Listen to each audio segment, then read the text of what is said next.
كل يوم الساعة 12 بالليل هنفتح باب جديد للرعب. الليلة دي أول حلقة من سلسلة بودكاستات الرعب على صفحتنا، حكايات من أماكن حقيقية، صورة واحدة وصوت واحد وحكاية ممكن تخليك ما تبصش وراك. وبعد ما تسمع الحلقة عايزين رأيكم بصراحة، نكمل السلسلة ولا نقفل الباب من هنا؟ يلا بينا نبدأ. غفير مدرسة السعيدية، آخر ليلة قبل الفجر. تخيل معايا، مدرسة عمرها أكتر من 100 سنة. الساعة عدت 12 بالليل، الطلبة مشيوا، المدرسين مشيوا، البوابات اتقفلت، والمدرسة اللي كانت مليانة صوت وحركة طول اليوم بقت ساكتة تماماً. مفيش غير صوت الهواء وصوت خطواتك وهي بتترمي على الأرض وترجع لك من الممرات. وفي وسط المدرسة دي كان في شخص واحد لسه موجود، الغفير. مدرسة السعيدية بدأت في أوائل القرن العشرين وانتقلت لمكانها الحالي سنة 1908، وشافت أحداث كتير جداً على مدار تاريخها، لدرجة إنها أثناء الحرب العالمية الأولى اتحولت لمستشفى عسكري لعدة سنين. يعني تخيل المكان ده شاف كام شخص، وكام طالب دخل فصوله، وكام حد عاش فيه ومات. وعشان كده على مر السنين ظهرت حكايات متداولة عن أصوات وحركة غريبة في المدرسة بعد ما المكان يفضى. خطوات في ممرات فاضية، أبواب بتتحرك، وأصوات محدش عارف مصدرها. هل دي أشباح؟ هل ده مجرد صوت مبنى قديم؟ ولا العقل لما يبقى لوحده في مكان ضلمة بيبدأ يسمع ويشوف حاجات بشكل مختلف؟ محدش يقدر يجزم. لكن اللي حصل سنة 2012 مش حكاية أشباح، دي جريمة حقيقية.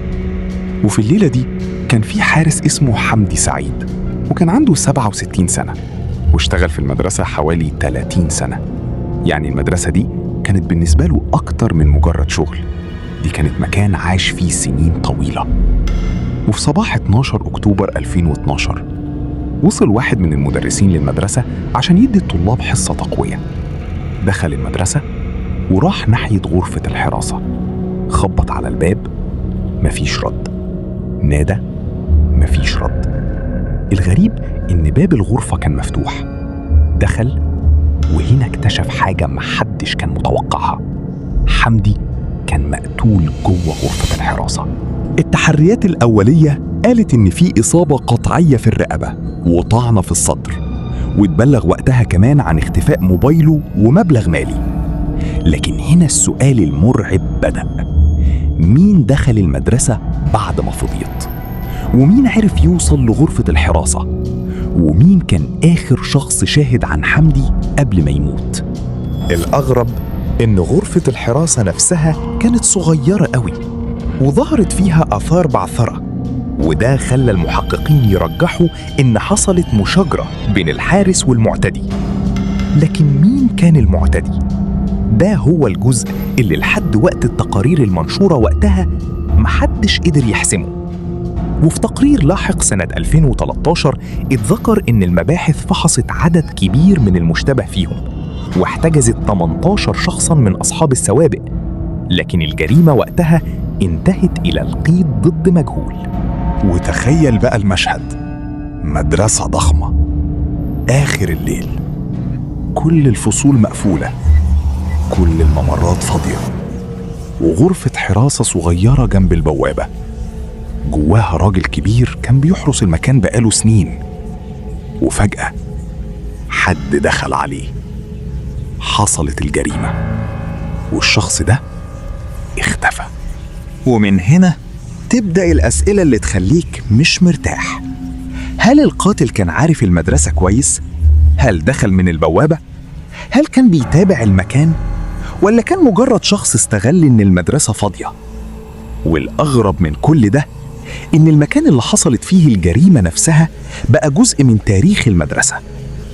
ومع تاريخ المدرسة الطويل طبيعي إن الناس تحكي عن أصوات غريبة أو إحساس بوجود حد في الممرات بعد نص الليل. لكن هل دي أشباح فعلا؟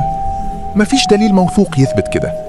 ومع ذلك تخيل نفسك غفير هناك الساعة 3 الفجر، قاعد لوحدك، وفجأة تسمع خطوة، تستنى، خطوة تانية، الصوت بيقرب، تبص ناحية الممر، مفيش حد، تقول يمكن الهوا وترجع مكانك.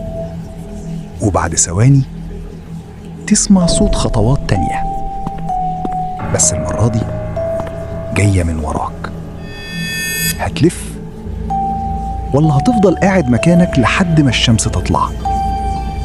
والسؤال الأهم، لو كنت عارف إن في جريمة حصلت فعلا جوه المكان، وعارف إن في حكايات عن أصوات وأشباح متداولة عن المدرسة، كنت هتقدر تقضي ليلة كاملة لوحدك هناك؟ استنوا الجزء التاني، لأن دي مش آخر حكاية من مدرسة السعيدية.